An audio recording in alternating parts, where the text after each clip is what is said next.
Aframax tanker master stabbed by crew.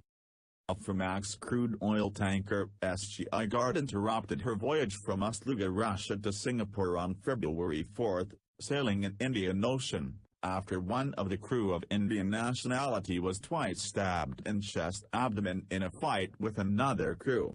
The ship returned to Reunion Island, alerting MRCC Reunion and asking for medevac. Wounded sailor was medevaced by helicopter early in the morning February 5, and transferred to hospital.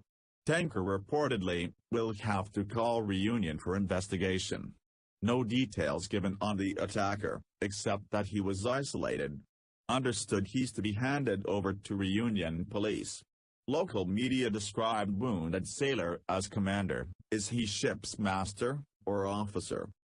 Chief engineer was mentioned in the report and praised as highly professional officer, so it makes the story all the more interesting. What happened in there, and why chief engineer had to be in command?